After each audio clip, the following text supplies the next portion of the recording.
గురించి మాట్లాడారు. నిజానికి ఓ దేశము అభివృద్ధి చెందిందా లేదా అనేటువంటి ప్రశ్న ఆర్థిక శాస్త్రంలో ఒక డిబేట్ నడుస్తున్నది. దేశ అభివృద్ధికి సంకేతము ఏం కావాలి అంటే ప్రధానంగా దేశం యొక్క జీడిపి, దేశం యొక్క సంపద, దేశం ఎంత అభివృద్ధి చెందింది దానికి మన దేశం ఇప్పుడు 2047 వరకు అత్యంతమైన అభివృద్ధి చెందిన దేశంగా మారుతుందని, ఇప్పుడు ఆర్థిక దాంట్లో మనం 3వ స్థానంలో ఉన్నామని ఇవన్నీ ప్రభుత్వాలు మాట్లాడుతున్నాయి. కానీ ప్రజాపక్షంలో వహించేటువంటి ఆర్థిక శాస్త్రవేత్తలు ఏమంటారంటే పైన ఉండే 20% మందిని మీరు గణలోకి తీసుకొని దేశం అభివృద్ధి చెందిందని కాదు, అట్టడుగున ఉండే 20% యొక్క జీవన స్థాయి ఏమిటి, వాళ్ళ పరిస్థితి ఏమిటి, అది ప్రమాణం కావాలి. ఒక అభివృద్ధి చెందిన దేశం అంటే కింద ఉండేటువంటి 20% ప్రజల యొక్క జీవనం ఎలా ఉంది, అన్ని దేశాలతో పోల్చాలి. ఏ దేశంలో అయితే అట్టడుగున ఉండే వాళ్ళ జీవనం కొంత గౌరవంగా ఉంది అంటే ఆ దేశం అభివృద్ధి చెందింది. ఆ ప్రమాణాన్ని తీసుకుంటే మన దేశంలో అట్టడుగు ఉండే ప్రజల జీవితం ఎట్లా ఉంది, తర్వాత పైన 10% ఎవరికైతే చాలా విపరీతమైన సంపద ఉందో కార్డు కొనుక్కోవచ్చు, అట్లనే 10% మంది ఉన్నారు మన దేశంలో. ఆ 10% మంది జీవన ప్రమాణాలన్నీ పెరిగాయి. కానీ కింద ఉన్నటువంటి ఆదివాసీలు, దళితులు, గ్రామాల్లో ఉండేటువంటి రైతులు, వాళ్ళ పరిస్థితి ఏమిటి అనేటువంటిది తీసుకుంటే మా జిల్లా మహబూబ్నగర్ జిల్లా ఏదైతుందో అది దేశంలో అత్యంత వెనుకబడిన జిల్లాలో అదొకటి. ఈ జిల్లాని ప్రమాణంగా తీసుకోవాలి, అభివృద్ధి చెందుతుందా లేదా అనేది. అభివృద్ధి చెందుతున్నది, మన సంపద పెరుగుతున్నది, అదంతా దాని లెక్కలు ఉన్నాయి. కానీ సంపద పెరిగితే అది ఎక్కడ పోయింది అనేటువంటి ప్రశ్న ఒకటి. వేగంగా అభివృద్ధి చెందుతుందంటే మేము తీసుకున్న ప్రమాణం పాలమూరు అధ్యయన వేదిక ప్రమాణం అంటే అట్టడుగు ప్రజల జీవనం ఎట్లా. పాలమూరు జిల్లానే చాలా వెనుకబడింది, అది మనం నిరంతరంగా చేస్తున్నాం. అధ్యయన వేదిక అంతకుముందు కరువు వ్యతిరేక పోరాటం ఉంటే మేము ఈ సమస్యని ఇక్కడే కాదు దేశవ్యాప్తంగా నాకుండే ఎక్కడ అవకాశం వచ్చినా కూడా పాలమూరు జిల్లా గురించి మాట్లాడాం. తెలంగాణ ఉద్యమ కాలంలో కూడా పాలమూరు జిల్లా విస్మరణ గురైంది అనేది మనం దాన్ని మొత్తం రాష్ట్ర వ్యాప్తంగా దానికి మనం ప్రచారం చేశాం. తప్పకుండా తెలంగాణ రాష్ట్రం వస్తే పాలమూరు జిల్లాకి ప్రత్యేకంగా ఒక శ్రద్ధ ఉంటుందని అప్పుడు రాజకీయ నాయకులు, అప్పుడు ఉద్యమ కాలంలో ఉద్యమం చేసిన వాళ్ళు కూడా పాలమూరు జిల్లా గురించి మాట్లాడారు. పాలమూరు జిల్లాని అభివృద్ధి చేస్తామన్నారు.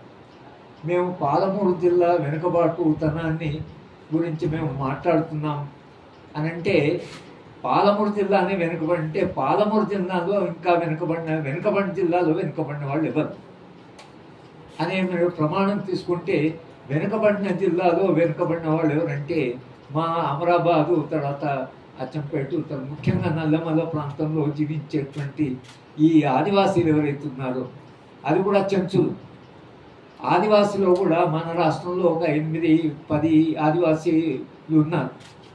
11-12 దాకా రకాలైన ఆదివాసులు ఉన్నారు. గోండ్లు, రెడ్డిలు, చెంచులు. వీళ్ళందరిలో చెంచులు ఇంకా వెనుకబడిపోయి, ఇంకా మరీ అమాయకులు వాళ్ళు చెంచులు. మీరు ఈ అమాయకులైనటువంటి చెంచులు అక్కడ ఏదో యురేనియం ప్రాజెక్ట్ పెడతామని అక్కడ ప్రభుత్వం ఏదో చేద్దామంటే దానికి ప్రజా ఉద్యమం ద్వారా అది ఆగింది. అక్కడ నిజానికి ఇవాళ ప్రభుత్వం చెంచులనంతా బయటికి లాగేసి వాళ్ళని అక్కడ నుంచి ఏదో చెప్పి టైగర్ ప్రాజెక్ట్ అనో అదనో ఇదనో వాళ్ళని బయటికి పంపించి అక్కడ ఖనిజ వనరులు ఉన్నాయి వాటి తీసుకోవాలనేటువంటి ఒక ఉద్దేశంతో చేస్తే ప్రజా ఉద్యమాల ద్వారా ఆ అభివృద్ధి అవుతుంది. అది కొంత అది వాళ్ళు అనుకున్నది అయితే కొంత ఆగింది. కానీ ఈ వటపర్లపల్లి అని ఒకసారి చెప్పారు ఆయన, ఆ గ్రామము శ్రీశైలం ప్రాజెక్టు అప్రూవల్ ఇచ్చిన గ్రామం, పంచాయతీ ప్రాజెక్టే ఒక అప్రూవల్ ఇచ్చిన గ్రామం. మేము పౌరస్పందన వేదిక తరఫున తిరుగుతుంటే అక్కడ ఉండేటువంటి రైతులు వాళ్ళు ఏమంటున్నారంటే Srisailam project hydro electricity produce చేసే ప్రాజెక్ట్ ప్రధానంగా. వాళ్ళ గ్రామానికి ఎలక్ట్రిసిటీ లేదు, ప్రాజెక్ట్ వచ్చి చాలా రోజులు అయింది. కన్నబ్రహం గారు అడిగారు, ఏమైంది మరి మీ గ్రామమే ఆ ప్రాజెక్ట్ ఇస్తే మీ గ్రామానికి ఎలక్ట్రిసిటీ లేదంటే, లేదు సార్ ఎలక్ట్రిసిటీ మా గ్రామానికి. మరి ఏం చేస్తున్నారు మీరు, పోరాటం చేయడం లేదంటే ఏం పోరాటం చేస్తుంది సార్ అనేటువంటి ఒక అసహాయమైన పరిస్థితిలో వాళ్ళు ఉన్నారు. కనుక పాలమూరు అధ్యయన వేదిక ముఖ్యంగా ఈ ఆదివాసీ ప్రాంతాలు నల్లమల ప్రాంతం అయితే దాని కొరకు కూడా మేము ఎలాగో మా వెనుకబడుతున్నామంటే మాకు నీళ్ళు కావాలో పోరాటం చేస్తున్నాం, అసలే నీళ్ళు రాని వాళ్ళు ఎవరు అనేటువంటి ప్రాంతము నల్లమల కాబట్టి దాన్ని ప్రత్యేకంగా దానికి మేము కావాల్సినటువంటి ఏ మార్గం ద్వారా నల్లమల్లకు మనం సహాయం చేయొచ్చు, అప్పర్ ప్లాట్కు మనం సహాయం చేయొచ్చు అంటే అక్కడ ఒక చెరువులు ఉన్నాయి కొంత, అక్కడ నుంచి మీరు నీళ్లు తీసుకోండి, నీళ్ళు తీసుకొని అప్పర్ ప్లాట్కు నీళ్ళు ఇవ్వండి అని మనం చెప్తున్నాం. అంటే దానికి పరిష్కారం లేదు, ఆ పరిష్కారం కూడా పాలమూరు అధ్యయనం సూచించింది, దాని కొరకు కూడా మేము నిరంతరంగా మాట్లాడుతున్నాం. ఆ ప్రాంతానికి నీళ్ళు ఇవ్వగలిగితే మంచి నీళ్ళైనా లేకపోతే వాడు వ్యవసాయం తీసుకొని సాగు నీళ్ళైనా ఆ ప్రాంతం అభివృద్ధి చెందితే మీరు అభివృద్ధి అనే దానికి మేము అప్పర్ ప్లాట్ ఏదైతుందో దాన్ని మేము ఇప్పుడు ఏంటంటే అప్పర్ ప్లాట్కు లోయర్ ప్లాట్కు కాన్ఫ్లిక్టు, మీ నీళ్ళు అక్కడ ఎట్లా ఇస్తారని, వాళ్ళ నీళ్ళు వాళ్ళు కావాలని, అది కాకుండా మీరు ప్రభుత్వము మీరు చేసేటువంటి ప్రణాళికలో భాగంగా మీరు మేము చెప్తున్నది ఏమిటంటే ఆ ప్రాంతానికి మీరు ప్రాధాన్యత ఇవ్వండి ఒకటి. తర్వాత మీకు పరిష్కారం అంటే మేము పరిష్కారం కూడా సూచిస్తున్నాం, అక్కడ నీళ్ళు ఉన్నాయి మీరు అప్పర్ ప్లాట్కు తీసుకుపోవచ్చని. లోయర్ ప్లాట్కు అప్పర్ ప్లాట్కు మీరు నీళ్ళు ఇవ్వగలిగితే ఆ ప్రాంతము కనీసం కొంత భద్రతగా అక్కడ కొంత గౌరవంగా జీవించేటువంటి ఒక అవకాశం ఉన్నది.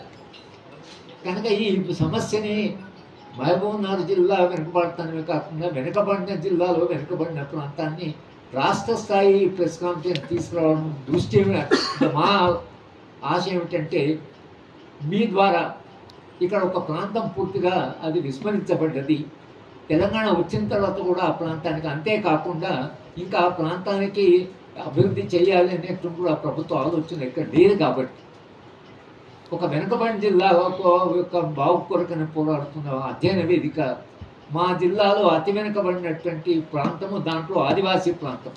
ఇవాళ ఆదివాసీ ప్రాంతాలు దేశవ్యాప్తంగా ఛత్తీస్గఢ్, జార్ఖండ్, సెంట్రల్ బీహార్, గడ్చిరోలి, ఒరిస్సా, తెలంగాణ, ఆంధ్ర, వెస్ట్ బెంగాల్ అన్ని చోట్ల ఆదివాసీల పోరాటాలు జరుగుతున్నాయి. కనుక ఆదివాసీ పోరాటాలు ఎందుకంటే ఇన్ని 75 ఏళ్ళైనా ఆదివాసీ ప్రాంతాలు ఎంతకాలం దోచుకోవడం, అక్కడ పోయి ఖనిజ వనరులు కానీ అక్కడ ఉన్న ప్రజల సంగతి ఏమిటి, అక్కడ ఉన్న ఆదివాసీల సంగతి ఏమిటి అనేది పట్టించుకోవడం లేదు. అందుకని ఆదివాసీలు ఒక పోరాట మార్గం ఎంచుకున్నారు.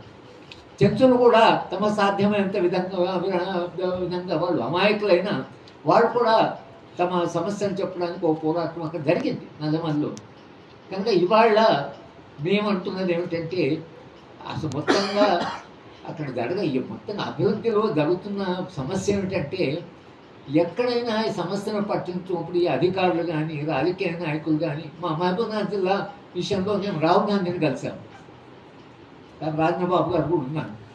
రాహుల్ గాంధీని కలిసినప్పుడు ఆయన అడిగాడు మీ జిల్లా ఎందుకు ఇంత వెనుకబడి ఉన్నది అంటే మేము చెప్పిందంటే మా జిల్లా రాజకీయంగా వెనుకబడి ఉందని. ఇప్పుడు నిజంగా నల్లమల ప్రాంతంలో ఉంటే అసలు ప్రతినిధులు వెళుతున్నారు, ఎన్నుకున్న నాయకులు వెళుతున్నాము, మా ప్రాంతం వెనుకబడిందని మాట్లాడాలి, ప్రెషర్ పెట్టాలి పొలిటికల్ పార్టీ మీద, మా ప్రాంతానికి పరిష్కారం కానీ వాళ్ళు మాట్లాడడం లేదు. 14 మంది ఎమ్మెల్యేలు ఉంటే 14 మంది ఎమ్మెల్యేలు ఒక్కరైనా ఒక రాష్ట్ర స్థాయి నాయకుడే లేడు తెలంగాణ మొత్తంలో. కనుక ఈ రాజకీయ వెనుకబడటం వలన ఈ ప్రాంతాన్ని గురించి వాళ్ళు మాట్లాడలేదు. పౌర సమాజం నుంచి మేమెందుకు మాట్లాడలేదు, వాళ్ళు మాట్లాడలేదు కాబట్టి మేము మాట్లాడుతున్నాం, వాళ్ళు చేయాల్సిన పని ఇది. కనుక మేము మళ్ళీ ఇది ప్రజా దృష్టికి, రాష్ట్ర ప్రజల దృష్టికి వెనుకబడినటువంటి ప్రాంతాలను రాష్ట్రంలో ఉండేటువంటి పౌర సమాజమైనా పట్టించుకోవాలి, రాజకీయ వ్యవస్థ దీని గురించి ఆలోచించాలి. మీరు ప్రణాళికలు వేసేటప్పుడు ఆ ప్రణాళికలో ఈ చెంచులు, ఈ ఆదివాసీ అప్పర్ ప్లాట్ ఏదైతుందో దీనికి లేదా మొత్తం ప్రాంతం ఏదైతుందో ఆ ప్రాంతానికి నీళ్ళు ఇవ్వడం వల్ల తప్పించి వేరే మార్గం లేదు. కనుక వాళ్ళు మీరు నీళ్ళు ఇవ్వగలిగితే వాళ్ళ జీవితాలు కొంత కాకుండా కొంత మెరుగుపడతాయి. కనుక ప్రభుత్వం ప్రజల కొరకు పనిచేస్తున్నది అంటే మా ప్రమాణం ఏంటంటే అట్టడున్న ప్రజల కొరకు మీరు ఏం చేస్తున్నారు, ఇంత వెనుకబడిన ప్రాంతాన్ని ఎందుకు పట్టించుకోవడం లేదు, దీనికి ఒక ప్రాధాన్యత ఇచ్చి దీన్ని మీరు ఒక యుద్ధ ప్రాతిపదిక మీద దాన్ని చేపట్టాలి అనేటువంటి డిమాండ్తో మేము ఈ కరపత్రం వేసాం. కరపత్రంలో చాలా వివరాలు ఉన్నాయి, దాంట్లో చివరిగా మేము మా డిమాండ్ను కూడా మేము ప్రత్యేకంగా దీంట్లో ప్రస్తావించడం జరిగింది. కనుక మీ ద్వారా వచ్చిన తక్కువ మంది అయినా మీరు కాస్త సెన్సిటివ్గా సరే ఇది ఏదో ఉంది ఇక్కడ సమస్య అని మీరు వచ్చారు, వచ్చిన వారి ద్వారానైనా కనీసం ఇది రాష్ట్ర స్థాయిగా చర్చలు వస్తే బాగుంటుంది అనేది భావించే మేము ఈ ప్రెస్ కాన్ఫరెన్స్ పెట్టాము. మీకు సాధ్యమైనంతగా మీరు దానికి మీ అక్కడ డెస్క్లో ఏం చేస్తారో పైన ఏం చేస్తారో కానీ మీరు మాత్రం దీన్ని ప్రజల పక్షాన, వెనుకబడిన ప్రజల పక్షాన, ముఖ్యంగా ఆదివాసీ చంచుల ప్రాంతం యొక్క వాళ్ళ కష్టాలు వాళ్ళు భరించేటువంటి నిజంగా నిత్య జీవితంలో వాళ్ళు చాలా కష్టపడుతుంటారు. కోవిడ్ కాలంలో అయితే మా అధ్యయన వేదిక తరఫున మేము కొంత రిస్క్ ఉన్న మా వాళ్ళు వెళ్ళి కొంత ఆహారం పంచడం జరిగింది అక్కడ. అది మేము చేస్తున్నాం. ఓసారి కరువు వచ్చి అసలు గ్రామంలో వాళ్ళు ఏం తిండి లేని వస్తే మేము ఒక గంజి కేంద్రాలు పెట్టాం. ఒక గంజి కేంద్రం పెడితే మండల్ ప్రెసిడెంట్ కూడా క్యూలో కూడా గంజి తాగింది. మండల్ ప్రెసిడెంట్ అంటే అంత వెనుకబడిన జిల్లా ఇది. కనుక ఈ వెనుకబాటుతనాన్ని మేము నిరంతరంగా మాట్లాడుతున్నాం. ప్రత్యేకంగా వాళ్ళు చెప్తున్నది ఏమిటంటే ఈ ప్రాంతం ఏదైతుందో, అప్పర్ ప్లాట్ ఏదైతుందో, ముఖ్యంగా ఈ అమరాబాదు ప్రాంతము, తర్వాత ఈ నల్లమల్ల ప్రాంతం ఏదైతుందో ఆ ప్రాంతాన్ని ప్రత్యేకంగా ప్రభుత్వము దాని మీద కాస్త శ్రద్ధ పెట్టాలి అనేటువంటి ఒక డిమాండ్ మేము చేస్తున్నాం. ఈ డిమాండ్ని మీరు ప్రజల దృష్టికి, ప్రభుత్వం దృష్టికి తీసుకురావాలని మీ అందరికీ విజ్ఞప్తి చేస్తూ వచ్చిన మీ అందరికీ కూడా కృతజ్ఞతలు చెప్తాను.